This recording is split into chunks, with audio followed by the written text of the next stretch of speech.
Oo, din natin siya ng waybill. Ganyan na naman yung ginagawa. Ba't ayaw niyo magsasagot? Hello, hello, good day mga sisi! Pakita ko sa inyo, wala akong kasama ngayon. Walang tao. Walang gumagawa ng Shopify. Kaya ang lagay ng lola nyo, eto, busy-busyhan. Gumagawa ko ng mga waybill ng customer. Akala ko tapos na ako. Naloka ako. Ibang account pala yung pinaggawan ko ng sticker. Eto, inuulit ko siya ngayon.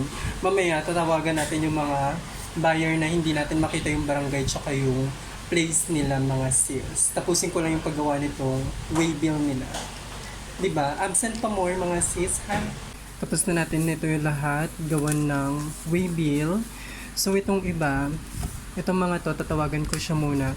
Ko-confirm ko yung kanilang address, tsaka kung tama ba, para magawa na din natin siya ng waybill. Ganyan na naman yung ginagawa ko. Medyo matatagalan lang tayo konti. Customer number 1. Kaya lang natin sumagot. Hello? Si Ben Edison. Ano po to? Sa Melody Ong Fashion po, nag-order kayo ng dress, ha? Laguna kayo, no? Opo, Los Baños, Laguna. Yung barangay nyo po. Ano? Hello?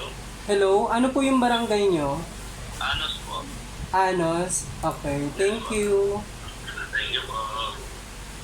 Customer number 2, ganun yung magandang kausap. Mabilis sumagot.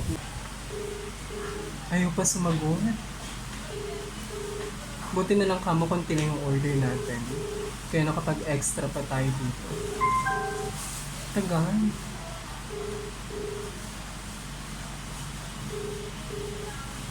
Tagal sumagot mga sales. Ngayon, balikan na lang natin siya. Mamaya na lang natin tatawagan ulit. Tawag tayo ulit ba? Another one. Ayan, nagre-ring. Sana sumagot siya. Para matapos na natin ito. Absent kasi lahat ng gumagawa dito mga sales, kaya ang hirap. Wala nag-aasikaso. Tagal sumagot. Ba't ayaw nyo magsasagot? Mga borlogs pa ata ito eh. Tagal. Pass, ayaw sagutin. Next ulit. Okay mga sis, meron na lang tayong last 2 customer waiting. Sana magsasagot na sila at naluloka na ako. Medyo nagugutom na din ako. Sagutin nyo na mga sis. Ring lang ng ring. Ano to? Hello? Hello? Yes? Maricar Oquendo? Yan na yun sa line on the way, please. Madam, confirm ko lang no, yung nasa address nyo kasi San Bartolome, pero dito sa barangay San Bartolome, tama? Opo. San Bartolome, no? Opo. Okay, thank Saan po you. to? Sa Melody Ong Fashion, yung pinag-orderan nyo ng damit. Ang galing naman. Oo, Kailan po ba yan? Ngayon din po. Ay, pwede po tomorrow na lang.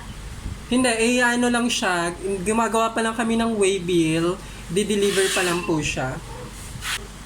Last one, at makakapagpahinga na tayo. Sagutin mo na. Ang hirap kasi, pag hindi nila na-confirm yung address, baka ma-deliver sa ibang lugar. Sayang naman, babalik yun dito.